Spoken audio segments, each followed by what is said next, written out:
तो ये जो सूत्र आया है अनुभाग की प्रकृति, अनुभाग की प्रकृति, उसके पहले यहां से अपन देखें थोड़ा। हाँ, विपाकोनुभवा और सा यथाना, दो सूत्र चल रहे हैं अनुभाग बंध से संबंध। कौन कौन से हैं बोलेंगे मेरे साथ? 21वें नंबर का सूत्र विपाकोनुभवा, बोलो। विपाकोन्भवः है ना? सा यथाना, स यथा नाम यथानाम बराबर। यानी विपाक अनुभवा, यानी अनुभाग बंध, विपाक, विपाक यानी अनुभव, कर्म देने का फल, यानी कर्म फल देने की शक्ति, उसे क्या कहा जाता है? अनुभाग। बराबर, कर्मों के फल देने की शक्ति को अनुभाग कहा जाता है। बराबर। और वो फल देने की शक्ति कैसी है? तो सा यथाना, कि जैसे जैसे कर्म का नाम है, वैसी वैसी उनकी कर्म की फल देने की शक्ति। ठीक है, फिर से, कर्मों के फल देने को अनुभाग कहा जाता है, एक बात। और कर्म फल देते कैसे हैं? बोले सा यथानाम, कि जैसे जैसे उनका नाम है वैसी वैसी उनकी फल देने की शक्ति है। मतलब सरल सा है कि अगर ज्ञानावरणी है तो ज्ञानावरणी कर्म क्या करेगा? बोले ज्ञानावरणी कर्म विपाक ऐसा होगा कि ज्ञान पर आवरण हो जाएगा। दर्शनावरणी कैसा फल देगा? बोले दर्शनावरणी का नाम है दर्शनावरणी, यानी उसका ऐसा अनुभाग आएगा कि जीव का दर्शन गुण व्यक्त नहीं होगा। मोहनी, मोहनी, मोहनी का क्या काम रहेगा? बोले आत्मा मोहित हो जाएगा। और मोहित हो जाएगा मतलब क्या? मोहित होना किसे बोलते? कि जब कोई किसी कार्य में मोहित हो जाता है तो अच्छा बुरा भूल जाता है। तो आत्मा जब मोह कर्म के वशीभूत होता है तो अच्छा बुरा भूल जाता है कि क्या उदय में आ रहा है, कैसा है कैसा नहीं है इत्यादि। ये ईसा यथा नाम, जैसे इसके कर्म का उदय है वैसा इसको काम होता है। अंतराय, अंतराय के कारण क्या हो रहा है? विघ्न होता है, अंतर पड़ता है। जो चीज उसे मिलनी चाहिए, दान मिलना चाहिए तो दान, मतलब ऐसे सबके अपन ने पढ़े थे कि अंतराय के कारण अंतराय होता है। आयु कर्म के कारण वो शरीर में रहता है, नाम कर्म के कारण शरीर की रचना होती है, वेदनी के कारण शुभ अशुभ सामग्रियां मिलती हैं, और गोत्र के कारण उच्च और नीच गोत्र के कुलानुसार के अनुसार वो प्रकट। इतने सब काम इसको अलग अलग समय पर इन कर्म के उदय में। ठीक है, बराबर समझ में आया? तो ये सब विपाक। अब विपाक की दो दशा होती, एक होती है तीव्रता और एक होती है मंदता। बराबर, कौन कौन सी दो चीजें? तीव्रता और मंदता। मतलब कोई भी जैसे हो ना, संसार में ऐसा कौन है जो कमा ना रहा हो? एक बड़े से बड़ा सीईओ भी कमा रहा है और भिखारी भी कमा रहा है। कमा रहा कि नहीं कमा रहा? भिखारी भी कमाते ही है ना, दिन भर दे दे के नवा दे दे बाबा करते करते रात को 100-200 रुपए तो घर पे लेके जाता होगा उसके हिसाब, तो वो भी कमाई। और बड़ा सीईओ होता है जिसकी घंटों के हिसाब से पगार चलती है, लाखों लाखों रुपए, तो वो भी कमा रहा है। लेकिन दोनों में अंतर किसका है? अनुभाग, कि एक की कमाई ज्यादा है और एक की कमाई कम। बराबर, यानी उदय सबको चल रहा है, अनुभाग सबका अलग अलग है। ऐसा कह सकते कि नहीं कह सकते? उदय सबको चल रहा है, अनुभाग सबका अलग अलग। बहुत सिंपली इसको समझने की ऐसे कोशिश करो कि अभी भी हमारे लिए क्रोध का उदय चल रहा हो, अभी भी हमारे लिए मान का उदय चल रहा हो, अभी भी हमारे लिए मिथ्यात्व का उदय चल रहा हो, वेदनी का उदय चल रहा हो, अंतराय का उदय चल रहा हो, और ये चलता ही है क्योंकि जिनवाणी तो हमें क्या सिखाती है, 7 कर्मों का निरंतर बंद होता है और 8 का निरंतर उदय चालू रहता है। आ रही कि नहीं आ रही बात समझ? क्या बोला कि 7 कर्मों का निरंतर, आप अगर स्वाध्याय भी कर रहे हो तो स्वाध्याय करते टाइम पर भी, और नहीं भी कर रहे हो तो भी, पाप कर रहे हो तो भी, पुण्य कर रहे हो तो भी, हर दशा में इस जीव के लिए 7 कर्मों का निरंतर बंधन और 8 कर्मों का निरंतर उदय चलता रहता है। फिर कोई पूछे कि हम कहाँ लड़ रहे, हम कहाँ झगड़ रहे, हम कहाँ कुछ कर रहे, तो बोले उदय तो है लेकिन मंद उदय है। मंद उदय होता है, इफेक्ट दिखाई नहीं देता है। तीव्र उदय होता है, इफेक्ट दिखाई देने लगता है। और ये मंद तीव्र होते ही रहते। बोलो इधर, बोलिए। आयु कर्म નો ઉદય કઈ કોન્સ્ટન્ટલી તો નથી થતું ને? આયુ કર્મ ઉદય નથી રહેતું ના, એટલે કોન્સ્ટન્ટલી ના હોય ને? બંધન કોન્સ્ટન્ટલી ના હોય, ઉદય તો કોન્સ્ટન્ટલી હોય ને। એટલે તમે જીવા છો એ આયુ કર્મ ઉદય જ છે, બીજું કેવું હોય આયુ કર્મ ઉદય? તમે તમારા શરીરમાં છો ને, 3 લોકમાં ફરવા તો નહીં નીકળી ગયા, એટલે એ શેને લીધે છો? એ આયુને લીધે છો। કરાર તમારો પ્રશ્ન, બંધન બાબતમાં પ્રશ્ન છે તમારો? હા, તો બંધન બરાબર છે। બંધન એક પર્ટિક્યુલર ટાઈમે થાય પણ ઉદય કોન્સ્ટન્ટ। એટલા માટે તું કહું છું ને કે 7 નો નિરંતર બંધન અને 8 નો નિરંતર ઉદય હોય છે। કોઈક સમય એવો આવે જેમાં આયુ બંધનનો ટાઈમ હોય, એ સમય 8 કર્મોનો બંધન સાથે થાય છે। ઠીક છે, તો અનુભાગ એટલે ઉદય ચાલે જ, ક્યારે મંદ થાય ક્યારે તીવ્ર થાય, એ કોન્સ્ટન્ટ હોય જ। અને એટલા માટે આપણે એ અનુભાગને સમજીએ। અને ખાસ હું એવા કહેવા માંગુ છું કે જો ભાઈ મંદ ઉદય આપણો રહે એવી આપણે તકેદારી રાખવી જોઈએ।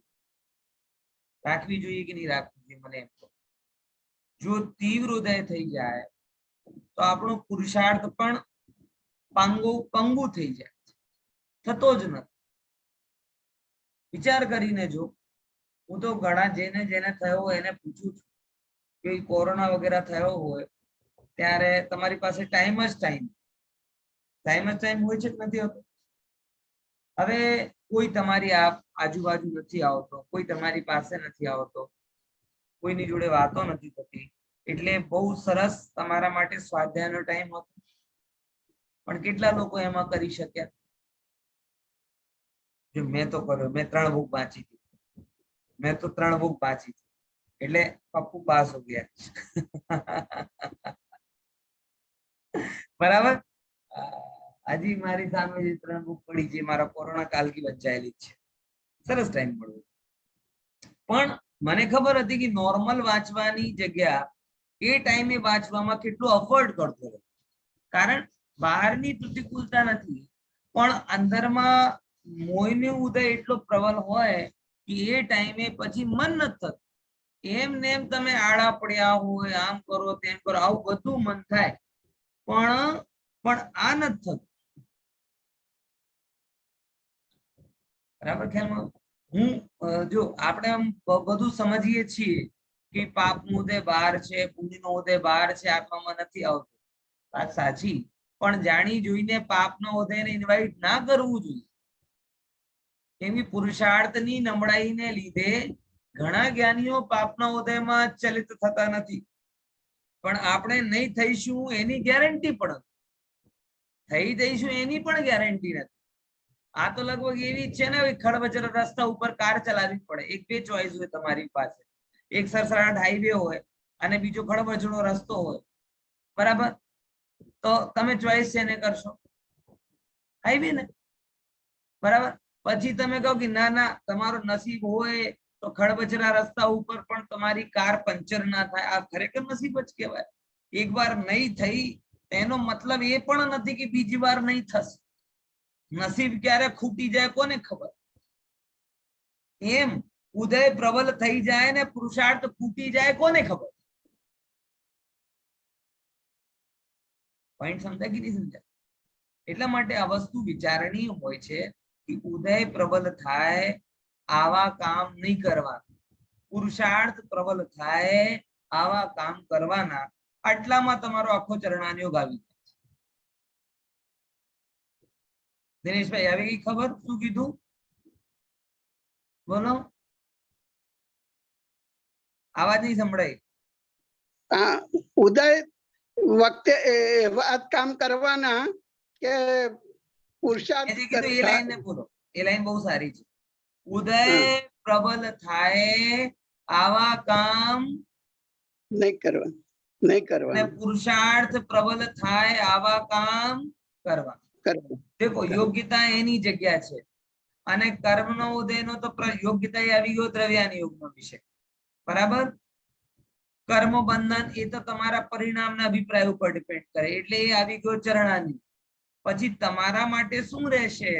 બોલે તમારા માટે એટલું જ કહેવાશે કે જાણી જોઈને આવી રીતે કામ નહીં કરવાના જેનાથી તમારો કર્મ બંધ પ્રબલ થાય અને તમારું પુરુષાર્થ નબળો પડે. બરાબર. કેમ કે આજે પુરુષાર્થ પ્રબલ છે તો કદાચ કર્મ જેમ કહેવાય ને, જેનો 16 વર્ષનો શરીર હોય ને 60 વર્ષનો શરીર હોય, દિનેશભાઈ તમે સમજો, ત્યારે 16-20 વર્ષના હોય તો ગમે ત્યાં જાઓ, કંઈ પણ કરો, બધું કંઈ પણ ખાઈ લો, ઉભા ઉભા ખાઓ, બેસે ખાઓ, રોજ માવા મલાઈ ખાઓ, કઈ વાંધો નથી પડતો. પણ હવે આજે કેમ તબિયત ખરાબ ગયો, કાલે તળેલું આવી ગયું હતું જમવામાં, કાલે એક જલેબી વધારે ખવાઈ ગઈ હતી, કાલે એક કચોડી આવી ગઈ હતી, તો આપણું શું થાય? બધું ડિસ્ટર્બન્સ થાય. બરાબર ને? હા બોલો. સર એ એક વસ્તુ હંમેશા નથી સમજાતી કે પુરુષાર્થ આપણો હોય પણ પુરુષાર્થ ભવિતવ્ય આધીન હોય છે ને. ઘણી વાર જે એટલે નિર્બળ થઈ જવાનું હોય જે, તો એ થઈ જ જાય છે જ્ઞાનીઓનો. ફરી તમે યાદ કરો, એનો આન્સર મેં તમને પહેલા પણ આપ્યો તો, ફરી આપું એનો આન્સર કે આપણી ભવિતવ્યતા શું છે એ આપણે ખબર નથી. આના માટે જ્યારે પણ આપની વાત આવે ને ત્યારે એક આપણે ડોક્ટરે સામે રાખવું જોઈએ. એક મારા ડોક્ટર પ્રિય મિત્ર ડોક્ટર જેવા છે, એ એક વ્યક્તિ જેના લગભગ બંને કિડની ફેલ થઈ ગઈ છે, કોમામાં છે, બરાબર, કઈ ખાતો પીતો નથી, તો પણ એ છેક સુધી એના માટે મેડિસિન સપ્લાય કરે, એનો ટ્રીટમેન્ટ રાખે, એની કેર કરે. અને એને પૂછો કે ભાઈ કેમ આવું બધું કરો છો? આ જીવાનો તો આમ જ છે ને. બોલે કે આ અમારા બસની વાત, અમારું કામ શું છે? એને જીવાડવાનો પ્રયાસ કરવાનો, અમે અમારો કામ કરીશું, એની યોગ્યતા હશે તો જીવી જશે. પોઈન્ટ સમજમાં આવે છે કે તમને આવું એમને ખબર હોય ડોક્ટરને, અમને ખબર નથી ને. ડોક્ટર એમ કે અમને ખબર નથી ને, એક કેટલો આવી તો ભગવાનને માને ને, અમને ખબર નથી ને કે ભગવાને એની કેટલી આયુ આપી છે. અમારું કામ એ નથી. અમારું કામ એ છે કે જ્યાં સુધી એ પેશન્ટ છે ત્યાં સુધી એની સારવાર કરવી. હવે જો એને જીવાનું હશે તો મારી સારવાર મળતી જશે, અને જ્યારે એને જીવાના દિવસો નક્કી થઈ જાય, પૂરા થઈ જાય, તો અમારી સારવાર કામ કરવાનું બંધ કરી દેશે. પણ એ સારવાર વાળો ભાવ છે આપણો પુરુષાર્થ, અને એ યોગ્યતા કહેવાય આપણું ભવિતવ્ય. પોઈન્ટ સમજાય કે નહીં સમજાય? કહેવાનો મતલબ એ છે કે જ્યાં સુધી તમને આ નક્કી ના, ભગવાનને બધી જ ખબર છે, એટલા માટે મતિ અનુસારી ગતિ, ગતિ અનુસારી મતિ, હોનાર જેવો પુરુષાર્થ એ એમના પ્રમાણે બરાબર છે. પણ આપણે એવું વિચાર કરવાનું કે રાજમાર્ગ શું છે. હંમેશા વોટ શુડ ડુ, જ્યારે આ પ્રશ્ન આવે ત્યારે તમારા અંદરનું એક જ સમાધાન હોવું જોઈએ કે આ વિષયમાં રાજમાર્ગ શું છે. પોઈન્ટ સમજમાં આવે? હાલમાં હું તમને એક વાત કહું, જયારે તમે સોનગઢ ગયા છો ને બધા, નહીં ગયા? ઓહો, આજે ઘણા લોકો, પ્રજ્ઞાબેન, દીપિકા, એ તો બધા ગયા હશે. ત્યારે પરમાગમ મંદિર હતો, અને પરમાગમ મંદિરમાં સ્વર્ણાક્ષરોથી એ બધું લખાતા હતા. ત્યારે કોઈ એમ કીધું કે સાહેબ તમે આવું કહો છો, લખાવો છો સ્વર્ણાક્ષરોથી, પણ કાલ ખરાબ થઈ રહ્યો છે. કાલ ઉઠીને એવો ના હોય કે સોનાના ચક્કરમાં લોકો આ પાટિયા જ લઈને જતા રહે. આવું કોઈએ કીધું તો ગુરુદેવ વાત ગમી, ના ના સોનામાં નહીં લખાવાનું, સોનામાં નહીં લખાવાનું. તો કોઈ એક આયો દોઢ આવ્યો તો પછી એમ કે સાહેબ હવે ક્રમબદ્ધમાં જવાના હશે તો જતા રહેશે. તો ગુરુદેવ શું ફરમાવે છે કે આવી રીતે ક્રમબદ્ધ શીખવાની છે તને, આમ ગરમ થઈને આમાં ક્રમબદ્ધ લગાડવાની છે, આમાં ક્રમબદ્ધ લગાડવાની છે. અને આવું તો ગુરુદેવ જયારે સંપ્રદાયની અવસ્થામાં હતા ને ત્યારે પણ એમની શ્રદ્ધા પાકું. કોઈ એમ કીધું કે સર્વજ્ઞ જ્ઞાને જેવું જોયું હશે એવું થશે, બરાબર, તો ગુરુદેવે ત્યાં ખગડાઈને કીધું તો સર્વજ્ઞે તારા અનંત ભાવ જોયેલા છે. પુરુષાર્થ નો ભાવ ના આવે, તને પુરુષાર્થ કરવાનો ભાવ ના આવે તો નિશ્ચિત રૂપથી સર્વજ્ઞ ભગવાનને એ શું કર્યા છે, તારા અનંત ભાવ જોયેલા છે. પોઈન્ટ સમજમાં આવે છે કે નહીં? એટલે આ બુદ્ધિ વસ્તુને અલગ અલગ ડાયમેન્શન થી સમજો. પુરુષાર્થના નામે અહંકારી ના બનો અને ક્રમબદ્ધના નામે પ્રમાદી ના. સિમ્પલ વસ્તુમાં તમને વાત કરું આટલી. નિષેધ શેનો છે અને વિધાન શેનો છે? જીનવાણીમાં સહેજ પુરુષાર્થ કીધું છે. કેવો પુરુષાર્થ? સહેજ પુરુષાર્થ. એટલે હું મારી રીતે આગળ વધી રહ્યો છું, મને એમાં કોઈ શું કહેવાય કોઈ પણ જાતની અપેક્ષા નથી, કોઈ પણ જાતની શીતલતા નથી, કોઈ પણ જાતનો કોઈ ભાવ નથી, પણ હું મારા રસ્તા ઉપર વધી રહ્યો છું. એમ પુરુષાર્થના નામે અહંકાર નહીં કરવા અને ક્રમબદ્ધના નામે પ્રમાદી નહીં થવાનું. સમજ્યા? જે લોકો ક્રમબદ્ધના નામે પ્રમાદી થયા, ઇનફેક્ટ એ લોકોએ ક્રમબદ્ધ સમજી જ, બરાબર. તો ગતિ અનુસારી મતિ થાય છે, એમાં કઈ વાંધો નથી. પણ જ્યાં સુધી આપણે ખબર ના હોય કે આપણી ગતિ કઈ છે, ત્યાં સુધી મારી મતિ કેવી રીતે હું નક્કી કરું? તો મારી મતિને તો જીનવાણીની મતિ સંભાળશે. બરાબર? શું કીધું? મારી મતિને કોણ સંભાળે? મારી મતિએ જીનવાણી સંભાળે. એટલે જેમ કે જ્યાં સુધી આપણે કઈ રસ્તા ખબર ના પડતી હોય, જે રસ્તા ઉપર આપણે ગયા ના હોય, દાખલા તરીકે ગાઈડ હોય ને, ગાઈડ, તો આપણે આપણી રીતે કરીએ કે ગાઈડને સોંપી દઈએ કે ભાઈ તું જ્યાં લઈ જાય, જ્યારે લઈ જાય, જેવી રીતે લઈ જાય, અમે જવા માટે તૈયાર છીએ. કરીએ છીએ કે નથી કરતા એવા? હે હાજી ને? બસ. કેમ? કેમ કે અમને આગળનો રસ્તો ખબર નથી, તમને ખબર છે. એટલા માટે અહીં કહે હે જીનવાણીમાં અમને અમારી આગળના રસ્તાની ખબર નથી. હે સર્વજ્ઞ પરમાત્મા અમને અમારી ભવિતવ્યતા શું છે એની ખબર નથી, પણ અમને તમારા ઉપર પૂર્ણ શ્રદ્ધા છે. એટલા માટે હવે અમે લોકો તમારી આજ્ઞા સ્વીકારીને તમારા આજ્ઞા પ્રમાણે ચાલીશું. બરાબર? હું ચાલી રહ્યો છું કેમ કે મારી યોગ્યતા પાકી છે, પણ જે રસ્તા ઉપર મને જવું છે એને હું ચાલી રહ્યો. જો મને મોક્ષના રસ્તા ઉપર જવું હોય તો આપોઆપ જીનવાણીની વાતને માનીશ, અને મને સંસારમાં રખડવું હોય તો જીનવાણીની વાત સાંભળીશ, પણ માનીશ કોની? એ માની દુનિયાદારી. ખ્યાલમાં આવે? એટલા માટે સહેજ પુરુષાર્થી બનો. કેવા બનો? સહેજ પુરુષાર્થ. ક્રમબદ્ધના નામે પ્રમાદી પણ નહીં થવાનું અને પુરુષાર્થના નામે અહંકારી પણ નહીં. દુર્ભાગ્ય એ જ છે, જગત પુરુષાર્થના નામે અહંકારી થઈ જાય, ઉતાવળો થઈ જાય, એમ માને કે કાલે જે આમ શું કહેવાય માર્ચ ને એપ્રિલ માં જે આંબા આવવાના હોય એ તમે હું પાણી આપી આપીને શું કરી લઈશ, સિતંબર માં લઈ આવીશ, ઓક્ટોબર માં લઈ આવીશ. હે ધીરે ધીરે હે મના ધીરજથી સબ હોય, માલી ઢોળે સો ઘડા ઋતુ આએ ફલ હોય.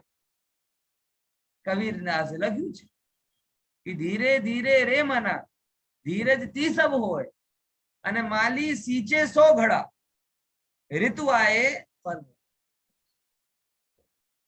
બરાબર. હે જીવ તું ધૈર્ય રાખ, કાર્ય ધીરજથી જ થશે. ઉતાવળાથી કામ થતો નથી. ઉતાવળે આંબા ના પાકે. આમ કોઈ કહે કે ભાઈ હું કેવી સહેજ સ્વીકૃતિ છે કે નહીં, આમાં જો વિચાર કરો. કોઈ એમ કહે કે હું વૃક્ષ લગાવીશ, ખાતર આપીશ, પાણી આપીશ અને બધું વ્યવસ્થિત, જેમ કે કહું 5 કિલો ખાતર આપીશ, 50 લીટર પાણી આપીશ, તો ફલ ક્યારે હશે? બોલે કે માર્ચ એપ્રિલ. બરાબર.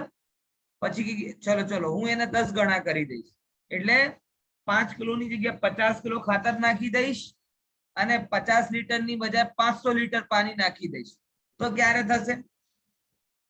હે 10 ગુના એટલે બગડી જશે. તો પણ બગડશે. અને થશે ત્યારે જો જીવતો રહેશે તો પણ ઋતુ આએ ફલ હોય. કેવી રીતે? ઋતુ આએ ફલ હોય. સમજાય કે નહીં સમજ્યા? એ પ્રમાણે વસ્તુ વિચારવી જોઈએ. કેવી સહેજ સ્વીકૃતિ કે ભાઈ તો એનો મતલબ જ્યારે ઋતુ આવશે ત્યારે જ પાણીને ખાતર આપીશું. બરાબર વાત છે ને? તમે કીધું ને ઋતુ આએ ફલ હોય એટલે મહિના માર્ચના મહિના, ચલો ફેબ્રુઆરી જાન્યુઆરી થી શરૂ કરી દઈશું પાણી વાણી આપવાનો. ત્યાં સુધી તો આવવાના જ નથી, તો પછી તો સૂકી જશે. એટલે સહેજતા સાથે રોજ જેટલો ખાત પાણી આપવાનું હોય આવતા જાઓ, નાખતા જાઓ નાખતા જાઓ, એ ઋતુ પ્રમાણે ફલ થઈ જશે. તમે ડબલ પુરુષાર્થ કરશો તો વહેલો થઈ જાય એમ પણ નથી, અને તમે અચાનક પુરુષાર્થ ના કરો ને મળી જાય એમ પણ નથી. બરાબર.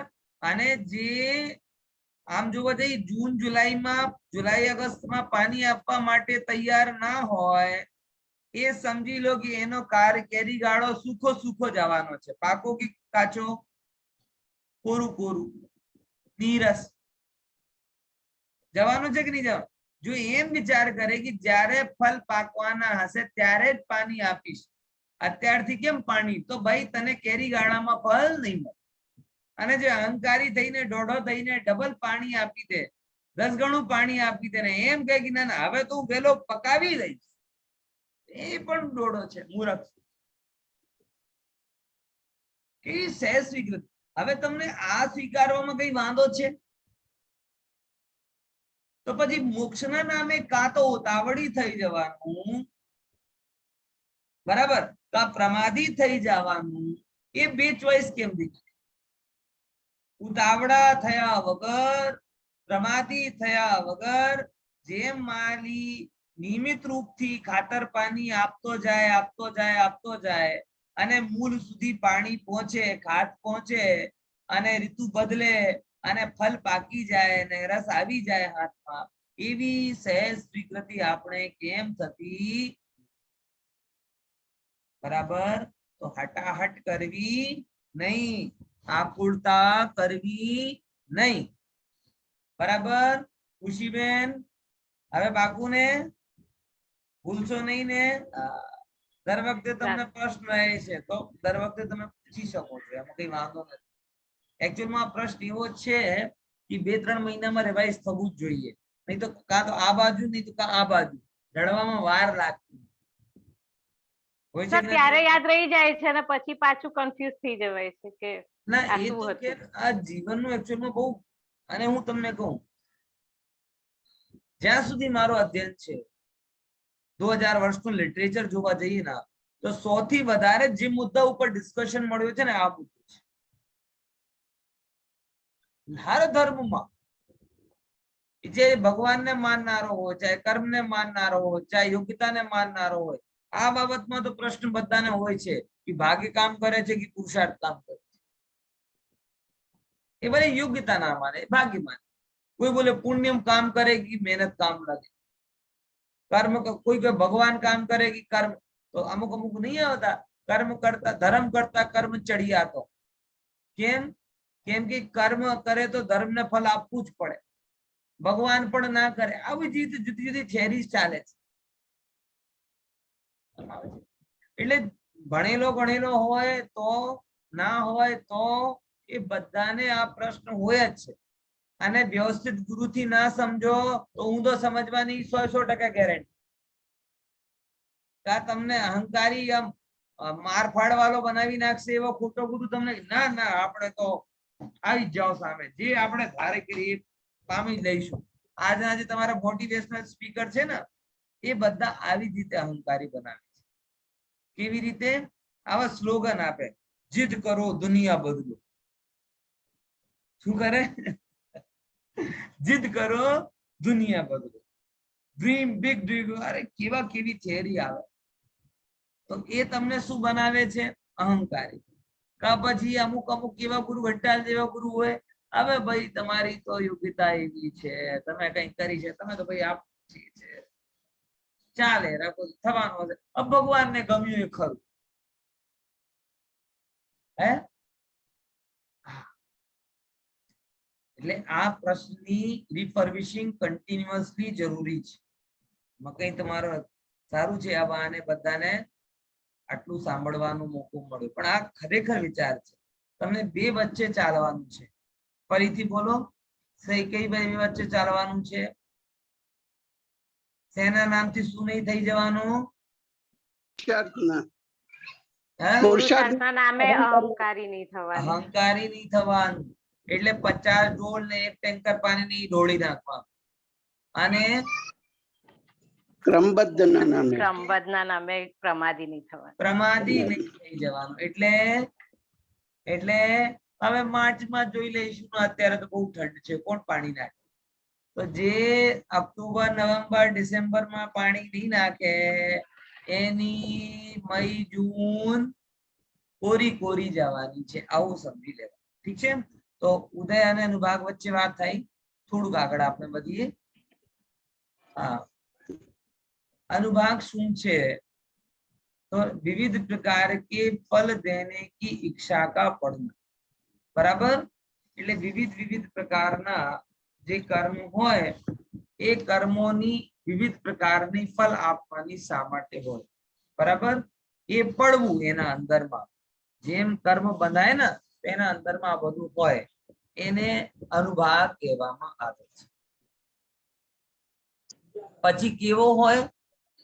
હવે અહીંયા એક શબ્દ છે ને ઈચ્છા, એ થોડુંક મને નડે છે. કેમ કે કર્મમાં ઈચ્છા હોતી નથી. કર્મમાં ઈચ્છા હોતી નથી.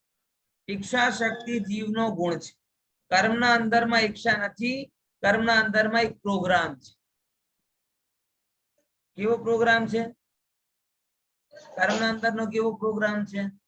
કે જેમ તમારો બીપી માપે ને, શુગર માપે ને, જેવો હોય એવો બતાવે, એમ કર્મના અંદર ઈચ્છા નથી, પ્રોગ્રામ છે.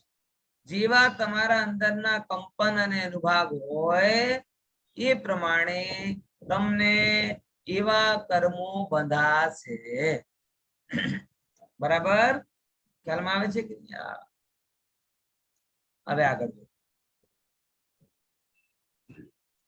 के रूप कई रूप खिले अपने अपने नाम के अनुसार. પછી શું થાય?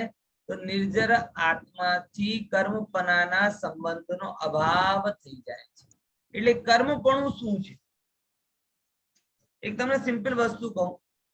હું જ્યારે જયપુરમાં ગયો, આપણે અચ્છા ચલો જીનવાણી સુધી જે વિરાજમાન કરી ત્યારે શું બોલીએ છીએ?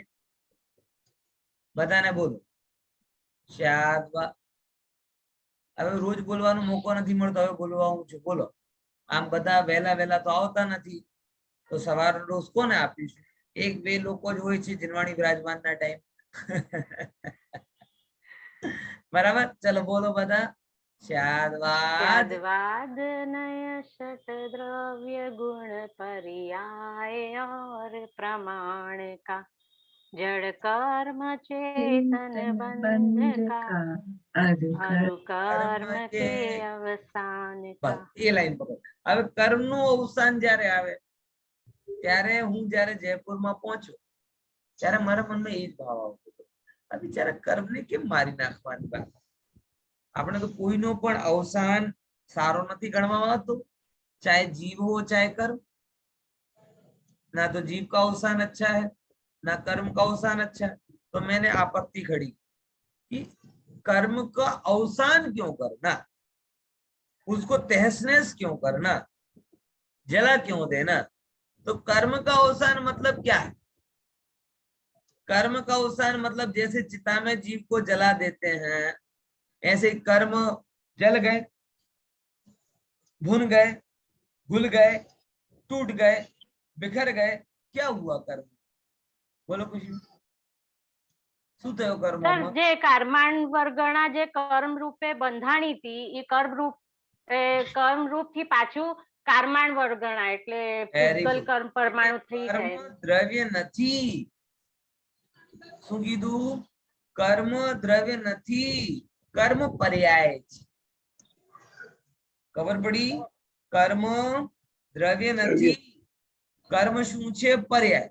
અને પર્યાય કેવી રીતે થઈ કે જ્યારે જીવમાં રાગાદી થયા અને રાગાદીના કારણથી કર્મ કર્મણ વર્ગણાઓ એક અવસ્થા રૂપ પરિણમિત થઈ. બરાબર? સમજ્યા કે નહીં સમજ્યા? અને પછી એ કર્મણ વર્ગણા પોતાના રૂપે જતી રહી. દાખલા તરીકે જે અમુક લોકો, હું અહીંયા કોઈ કમેન્ટ્સ નથી કરતો, પણ અમુક મહેંદી લગાય ને બાલોમાં જ્યારે મહેંદી લગાવે ત્યારે શું હોય કે એ તમારા સફેદ રંગના બાલ હોય અને તમે લાલ કાલી જેવી અત્યારે તો જાત જાત ભાતની આવે એવી કોઈ મહેંદી તમને લગાડી તો શું થયો કે જે રંગના પરમાણુ હતા એ રંગના પરમાણુ તમારા બાલ રૂપ બાલના રંગ રૂપ પરિણમિત થઈ ગયા. બરાબર? પછી શું થયો? અમુક ટાઈમ પછી એ નષ્ટ થઈ ગયા એટલે એ કોઈ બાળી નાખ્યા કે તમારા બાલને લઈને જતા રહ્યા? શું થયા કે ભાઈ એ જેવી રીતે આવ્યા હતા એના અંદરમાં સ્થિતિ પડી હતી. હવે સ્થિતિમાં મહિના કેટલા હોય? 15 દિવસ 20 દિવસ મહિના આટલું જોતો હશે મારા હિસાબ કે વધારે ચાલતો ખબર નહીં. હજી સુધી દાડા નહીં આવ્યા, જ્યારે આવશે ત્યારે જોઈશું. ખ્યાલ આવે છે? એટલે જેમ તમને जैसे ही बालों में लगाई वैसे ही क्या हो गया, उसके अंदर एक स्थिति पड़ी थी. वो स्थिति पूरी हुई, मतलब जब तक उसकी स्थिति थी बराबर तब तक वो उसके बाल के साथ में थे. फिर धीरे धीरे धीरे धीरे डल पड़ते पड़ते पड़ते पड़ते पड़ते क्या हो गया, पूरा रंग निकल गया. तो वो क्या हुए, कर्म के जो रंग रूप परमाणु थे वो खिल गए. अब नष्ट क्या हुआ? बोले परमाणु पहले भी था, परमाणु बाद में भी था. पहले इस रंग रूप परिणमित हुआ, फिर उस रंग रूप परिणमित हुआ, नष्ट कुछ हुआ. यानी खिर जाना मतलब क्या होता है? खिर जाना मतलब जब अपन जल जाना, ना भुन जाना, ना टूट, ऐसा कुछ भी नहीं. तो कर्म जलते भुनते नहीं है, कर्म टूटते नहीं है, कर्म छूटते. समझ में आया? कर्म जलते भुनते नहीं है, कर्म टूटते नहीं है, कर्म छूटते हैं. और कैसे छूटते हैं कि जो जैसे मेहंदी का रंग बालों के साथ चलता रहता है और फिर बराबर, और फिर जब वो क्या कहते हैं स्थिति पूरी हो जाती है तो बाल को अपनी स्थिति में छोड़कर वो चला जाता है. वैसे ही कर्म जैसे ही बनता है जीव के साथ चलता रहता है, उसकी स्थिति पूरी हो जाती है छोड़ के चलता रहता है. बराबर? और रही बात मेरे बालों की, तो जिस प्रकार से बाल कम हो रहे हैं मुझे मेहंदी लगाने की जरूरत ही नहीं पड़ेगी, तो चिंता नहीं.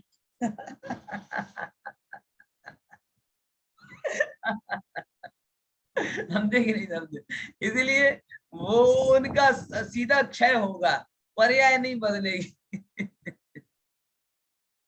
बराबर समझ में आया कि नहीं आया? देखो, ये सिंपल सी बात है भैया। तो निर्जरा यानी फल का अपने अपने राम रूप फल देकर क्या होता है कि आत्मा से जो कर्मपन, मतलब कर्म कहलाता ही अवस्था है, कर्म द्रव्य नहीं है, कर्म पर्याय है। जीव की उस रूप की संयोग दशा और उसके कर्म रूप दशा का जैसे अभाव होता है, तो वो अपने मूल स्वरूप यानी कारमाण वर्गणा के रूप में जाते हैं। और कारमाण वर्गणा के रूप में जाते हैं, फिर क्या करते हैं, थोड़े टाइम तक छुट्टी मनाते हैं, फिर बोर हो जाते हैं, फिर जॉब पर चले जाते हैं। मीन्स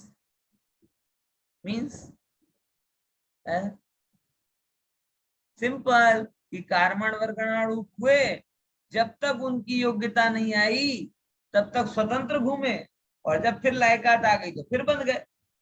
अब कौन सिलेक्ट कर रहा है कि तुझे अब बंधना है? इनका सुपरवाइजर कौन है? कर्मण, कि चल चल चल वहां पे डिमांड हो रही वहां जा, तू वहां पे डिमांड हो रही वहां जा। अब सोचो तो हर जगह लोक में हर प्रकार की वर्गणाएं हैं जो हर प्रकार का बंधन कराती।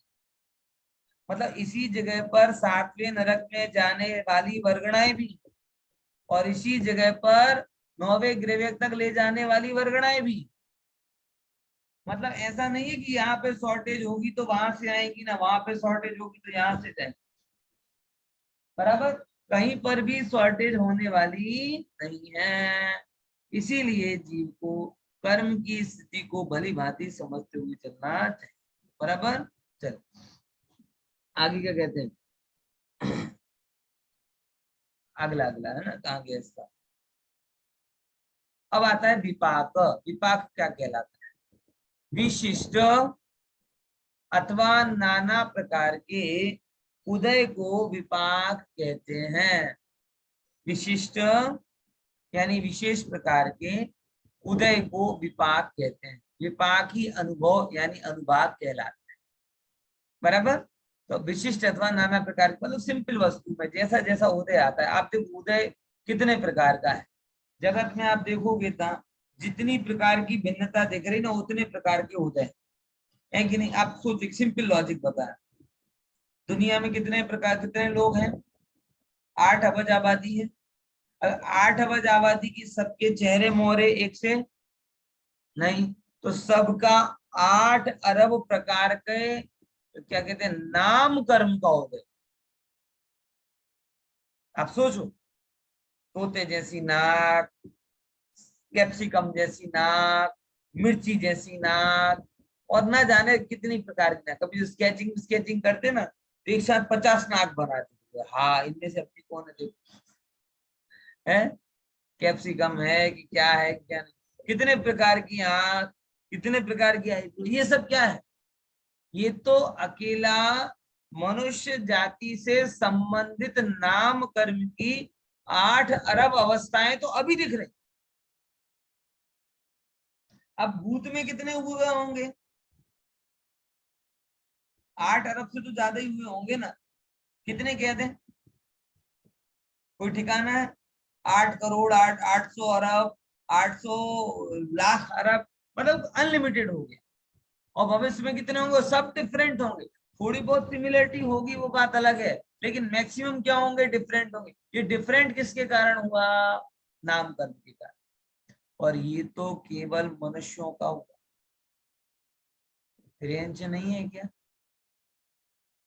है पशु पक्षी नहीं है क्या?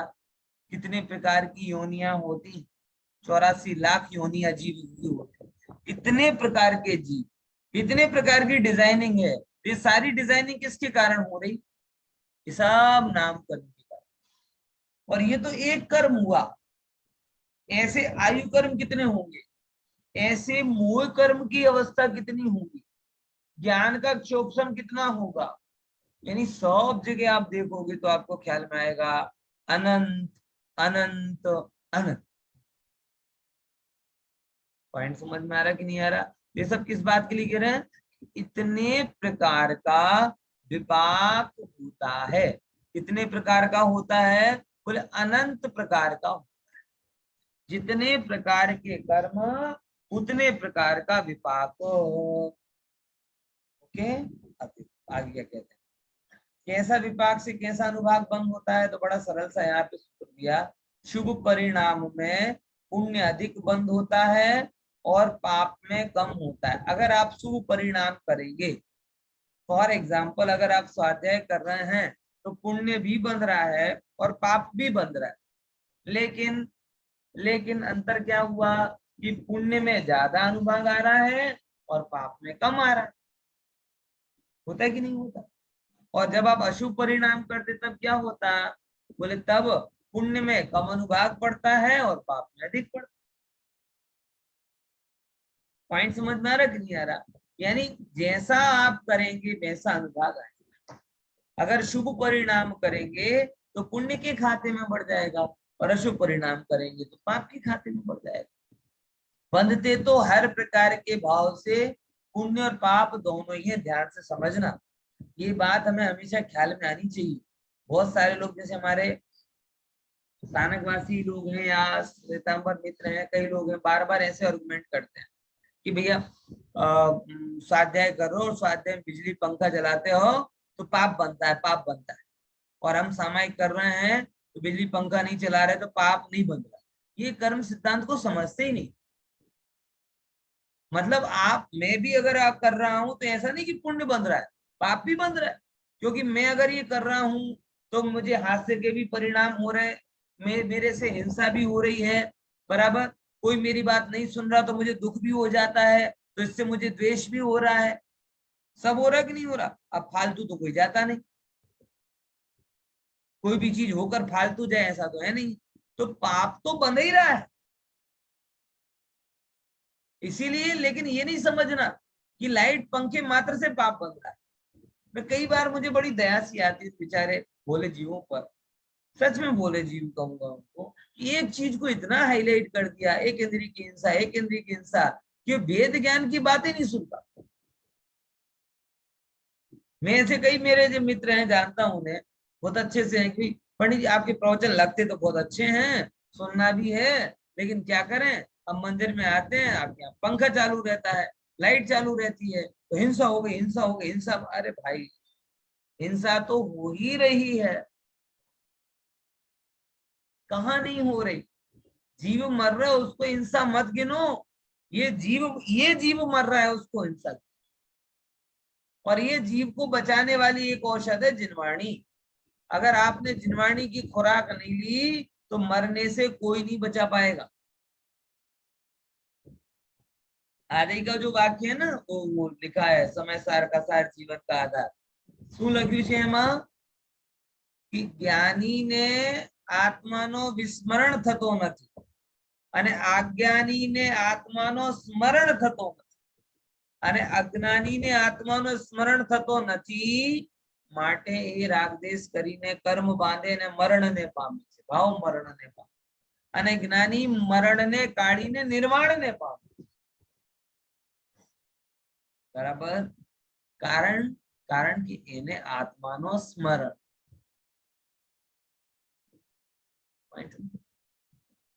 જો એમ માને કે ભાઈ હું આમ સામાયિકમાં બધું બંધ કરી દીધું તો હિંસા નથી થતી, એ કર્મ સિદ્ધાંતને સમજતો નથી ભાઈ, કે પ્રત્યેક સમયે પુણ્ય પણ બંધાય ને પાપ પણ બંધાય। એટલે પુણ્ય કરતા કરતા પણ પાપ બંધાય, અને ગમે તેવા કોઈ પાપ કરતા હોય એ ટાઈમમાં પણ અમુક ટાઈમ તો એવું આવે ને કે વિચાર આમ, તમે ભલે રાતે ખાતા હો પણ એક ક્ષણ માટે પણ તમને વિચાર આવી ગયો કે ઓહો દેખો તો મારી પામરતા, कि मने हजी आ रात्रि खावानुं मोह छूट्यो नथी, ए जे विचार आव्यो ए विचार तमने पुण्य नहीं बनावशे, बनावशे। तो सहज प्रमाद परिणाम पापने बनावे अने सारू परिणाम पुण्यने बनावे। दरेक प्रवृत्तिमां आवुं थाय, पण अंतर सेमा पड़े तो स्वयंभू स्त्रोतमां जेम आवी ने वात, सावध्य लेशो बहु पुण्य राशो। एवी क्रिया करवामां कई वांधो नथी कि जे क्रियामां पाप अल्प होय अने बहु पुण्य राशु, कि पुण्य प्रकृति प्रबल हो, पण जेमां बहु ज पाप होय अने पुण्यनो तो कई ठिकाणो ज न देखातो, अने ज्यारे पुण्यनी वात नथी तो पछी धर्म क्यांथी आवे? તો પછી એ ક્રિયા કરવાનો કઈ હેતુ રહેતો નથી. બરાબર સમજ્યા? ઘણી વખત મને એમ લાગે લોકો લાખો લાખો કરોડો કરોડોની બોલી લે, બરાબર, અને લાખો લાખો કરોડોની બોલી લઈને ધ્યાન શેના ઉપર રહે કે હું હાર મુકુટ પહેરીને આમ રાજાની જેમ ચાલુનો સૌધર્મિન્દ્ર બની જાઉં ને આમ વટ પાડું. તો એ પુણ્ય પણ નથી કરતો, એ તો અહંકારનો પોષણ કરી કરીને પાપ કરે છે. બરાબર બરાબર.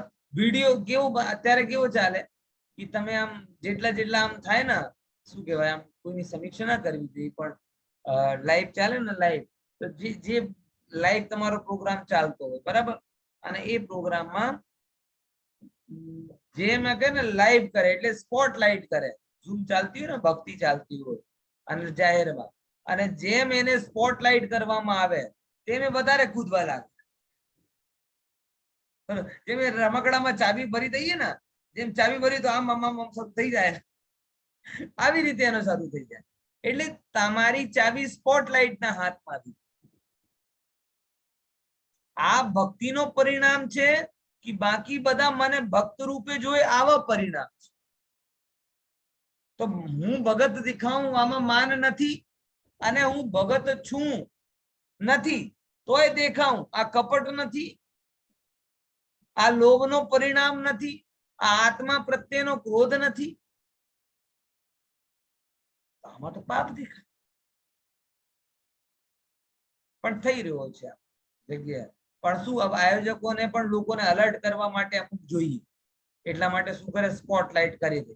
ખબર છે કે એવી જેમ કેવાય આઈપીએલ નો મેચ ચાલતો હોય ને, જેમ આઈપીએલ નો મેચ, એમાં મેચ ચાલે ને, જેની સામે કેમેરો આવે ને એ કૂદવા લાગે. અહીંયા પણ એને સેમ કૂદી નાખે. પણ એ લોકો કેમ કરે, એ લોકોને પણ એમ લાગે બધો સૂતા સૂતા પડે, હવે હું સ્પોટલાઇટ કરતો નથી, બરાબર, એટલા માટે 6 લોકો સૂતા સૂતા પડ્યા છે. અને આ જ વસ્તુ જો 600-800 લોકો વચ્ચે જાય ને, અને પછી જેમ સ્પોટલાઇટ કરો ને અલર્ટ થઈ જાય, કેમ બધા લોકો જોઈ રહ્યા છે. અત્યારે તો પંડિતજી છે તો ઘરના જ કહેવાય, હું સાંભળું કે ના સાંભળું.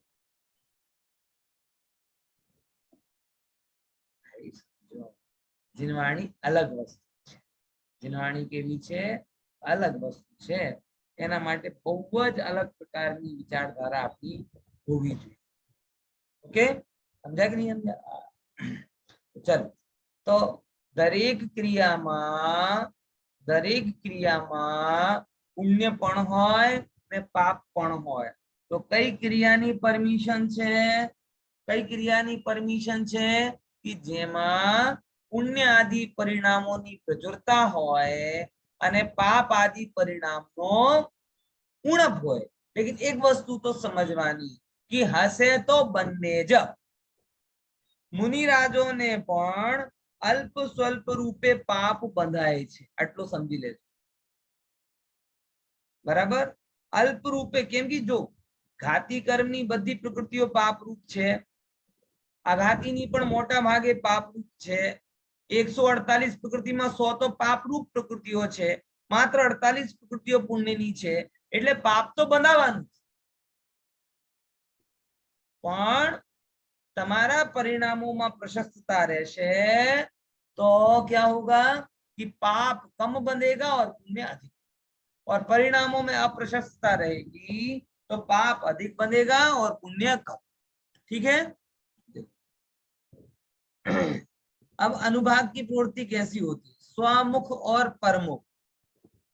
बराबर, स्वामुख मतलब अरे बड़ा सिंपल है भाई, शादी में बिना मेकअप के चले जाओ तो स्वमुख से गए, और 2-4 लेयर लगा के गए तो परमुख से गए. है नहीं आई समझ में? सिंपल ही है ना. स्वमुख की फोटो अलग होती है, परमुख की फोटो अलग होती है. जो लेप लगा लगा के फोटो आती है वो परमुख की फोटो, और जो एज इट इज आती है वो स्वमुख की हो. ફિલ્ટર વગરનો, હે ફિલ્ટર વગરનો ફોટો, કેના વગરનો? ફિલ્ટર કરે ને હા કેમેરા. હા, ફિલ્ટર ફિલ્ટર ફિલ્ટર. અત્યારે તો કેવું કેવું થઈ જાય ફિલ્ટરમાં, સ્વમુખ જ ગાયબ થઈ જાય. હિડિંબા જેવી હોય ને હિરોઈન જેવી લાગે. સમજાય કે પેલા જયારે હતા ને ત્યારે હવે જેવો ચહેરો છે એવો દેખાશે આવું કહેતા હતા. હવે લોકો બદલે ચહેરા જેવો હોય એની પ્રશ્ન નથી, તમે બોલો કેવો દેખાવું છે એવો અમે દેખાવડો કરી દઈશું. થાય છે નાક નાની મોટી થઈ જાય, આંખ નાના મોટા થઈ જાય, બધું જ નાના મોટા જે જેને રીતે જે ચેન્જ કરવું બધું થઈ જાય. એ બધું શું કહેવાય? સ્વામુખ. એટલે જેવો બાંધેલો હોય એવો જ ઉદયમાં આવે એને કહેવાય સ્વામુખનો ઉદય. અને જેવો બાંધેલો હોય એવો ના ઉદયમાં આવે, બીજા રૂપે ઉદયમાં આવે એ કહેવાય પરમુખ. બોલે ખબર નહીં પડે, સમજો. પાપ બાંધ્યો હોય ને પાપ રૂપે જ ઉદયમાં આવે એ કહેવાય સ્વામુખથી ઉદયમાં. બરાબર? અને બાંધેલો હતો પાપ પણ તમારા પરિણામ સારા રહ્યા અને બાકી બધું સારું રહ્યું, એટલા માટે કેવી રીતે પુણ્ય રૂપે ઉદયમાં આવે તો કહેવાય પરમુખથી ઉદયમાં આવે. આવું રિવર્સ પણ થઈ શકે. સંક્રમણ જેને કહેવાય કે બાંધેલો જેવો હોય એનાથી ભિન્ન રીતે ઉદયમાં આવે એટલે કહેવાય પરમુખથી ઉદયમાં આવે.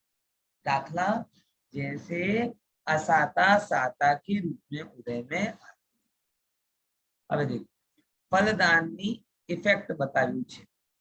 ઘાતિયાનો ઇફેક્ટ કેવો કેવો હોય, અઘાતિયાનો કેવો કેવો હોય અને અઘાતિયા પાપનો કેવો કેવો ઇફેક્ટ બતાવ્યો છે. આમાં તમને કલર થી પણ એ વાત હાઇલાઇટ કરવામાં આવશે. જેમ કે घातिया पाप रूप प्रकृति છે બધી, सब घातिया पाप की प्रकृतियां हैं. अब उसमें देखो लता, लता यानी बेल, बलरी होती ना, बेल होती है. अब वो बेल कितनी सॉफ्ट होती, जहां देखो वहां से मुड़ जाती है. बराबर? तो जो घातिया में कुछ पाप की प्रकृतियां ऐसी होती हैं जो जिनका अनुभाग बेल के तने के जैसे. बेल तो समझ गए ना, बेल उसे क्या बोले? मनी प्लांट होता है, मनी प्लांट. मनी प्लांट क्या है? बेल. उसको क्या बोलते हैं इंग्लिश में, क्या बोलते हैं? हाँ स्कीपर है, क्रीपर. क्रीपर. करे ना. हाँ क्रीपर, क्रीपर बराबर. उन्हें क्या बोलते? क्रीपर. तो जो क्रीपर है ना वो ऐसे जिनको बिल्कुल सॉफ्ट, एकदम सॉफ्ट होते हैं, वो जरा भी करो वहीं से मुड़ जाएंगे. अब एक तो वो हुए, उनका सबसे कम अनुभव. फिर दूसरे नंबर पे देखा कैसे कैसे हुए दूसरे नंबर पे? बोले कि ये कहलाए दारू. दारू मतलब क्या है? गजब है ना. एक तो दारू एमपी वाली दारू होती, मतलब हिंदी भाषियों वाली दारू, बराबर. પછી एक फटाकड़ों वाली दारू होती, दारू गोला. ये दोनों दारू नहीं लेना. यहाँ दारू का मतलब लेना है लकड़ी. आपने कई बार सुना होगा दवा दारू, दवा दारू. तो आप लोगों को क्या लगता है दारू मतलब क्या बोलते? हिंदी में सुना होगा ना ये शब्द कई बार, दवा दारू. मैं छोटा था एक्चुअली, शुरुआत से मेरी प्रवृत्ति है किसी भी शब्द को जाया नहीं जाने देता. मतलब कोई है तो मतलब ये क्यों ऐसा है, तो कहीं से पूछता था. ये बीच में दवा, मतलब हर दवा में दारू मिलाना जरूरी है क्या? ऐसा नहीं होता. दवा मतलब लिक्विड फॉर्म यानी अर्क, और दारू मतलब सॉलिड फॉर्म मतलब जड़ी बूटी. समझे कि नहीं समझे? तो दवा दारू जब भी बोलते दवा दारू करा लो, तब इसका मतलब क्या होता है कि दवा कहलाती है लिक्विड फॉर्म, अर्क, जो पेड़ पौधों का अर्क होता है. और दारू मतलब क्या? जिनको अर्क की जरूरत नहीं हो, सीधी जो जड़ी बूटी हो, जो उसको जड़ी बूटी के रूप में दिया जाता हो, वो कहलाती है दारू यानी लकड़ी. बराबर? तो अब वो अगर आपने कभी विचार किया हो मेरे जैसे बचपन में कि शब्द आया है तो कुछ इसका मतलब नहीं होगा, तो अभी अभी उसको करेक्ट कर लेना. नहीं तो चल रहा है, तो सब चल रहा है, क्या देखा. गुजराती में वपराय છે દવા દારૂ? વપરાય છે, ઓછા વાપરે છે, પણ हमारे हिंदी में तो बहुत वपराय. दारू मतलब वहां पे कास्ट मतलब औषधि को बता रहा, सॉलिड औषधि. पहली दवा बताती है लिक्विड औषधि. तो दारू मतलब लकड़ी.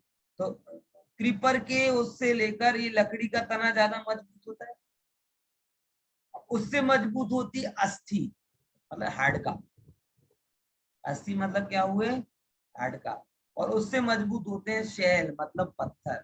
तो घाती कर्मों में जो सबसे कम अनुभाग होता है वो लता के जैसा, उससे कम होता है, उससे ज्यादा होता है दारू यानी लकड़ी के जैसा, उससे ज्यादा होता है अस्थि के जैसा, और उससे ज्यादा होता है शैल, ये सब। अब देखो, अब आघाती में मतलब पुण्य कैसे बनता है, पुण्य तो आघाती में ही है। तो एक तो गुड़ में मिठास है, खांड में मिठास है, शर्करा में मिठास है और अमृत में मिठास है। चारों चीजें, गोड़ जेने आपने कही ओछो मीठो हो, खांड जेने कही थोड़ी વધારે ગળી हो, પછી શર્કરા જેને આપણે કહીએ એના કરતા વધારે ગળી हो, અને પછી અમૃત તો ભગવાન જાણે કેવો હોય છે કે નથી હોતો। આજે પ્રવચનમાં આવ્યું હતું, કાલે આવ્યું હતું, અમૃત તો નામની વસ્તુ આજે જ આવ્યું હતું કદાચ, આજ કે કાલમાં છે। અમરતા અમૃતમાં નહીં સ્વભાવમાં। હા હા, અમરતા ખુશીબેન નો એક ફાયદો થઈ જાય, આ નોટ્સ બનાવવા ચક્કરમાં એમના પાકા થઈ જાય બધા। ફેક્ટ વસ્તુ છે, જે મહેનત કરે એના મગજમાં રહે, સીધી વાત છે। જે મહેનત જ ના કરે એના મગજમાં ક્યાંથી આવે? લખે છે, પોઈન્ટ્સ બનાવે છે, તો સૌથી પહેલા ફાયદો તો એમનો થાય, એમના મગજમાં રહે એ બધું। બરાબર, હું ભૂલી ગયો કે આજે આજે બોલ્યો તો કે કાલે, બરાબર, પણ એમને યાદ છે, એ સમય ફાળે છે। અમરતા આમ નથી, અમરતા ક્યાં છે? સ્વભાવમાં છે। પણ અહીંયા એક વસ્તુ લીધેલ છે કે જે બહુ જ મીઠી હોય એને અમરત કહેવાય, બરાબર। તો અનુભાગનું અંતર આવી ગયું। પછી હવે પાપનો કેવી રીતે હોય, તો પાપમાં બતાવે કે અગાતિયામાં નીમ પણ કડવી હોય, કાંજીર પણ એ કોઈ કડવી ઔષધિ જેવી હોતી હશે, જે નીમ કરતા વધારે કડવી હોય છે, કદાચ કડવું કરી આતો પણ હોય। પછી એના કરતા કડવું કયો હોય? વિષ કહેવાય, અને એના કરતા કડવું કયો હોય? હલાહલ। એટલે જેમ પાપના ઉદયમાં એ 4 સ્ટેજ પડે, પુણ્યના ઉદયમાં 4 સ્ટેજ પડે, અને ઘાતિયાની ઉદયમાં 4 સ્ટેજ પડે, એ પ્રમાણે જુદી જુદી પ્રકારના કર્મોના ઉદયમાં સ્ટેજ પડે છે। કાલે આપણે જે વિપાક આદિ કઈ કઈ વિપાક પાડી છે એની ચર્ચા કરીશું, બરાબર। જય જય જય જય।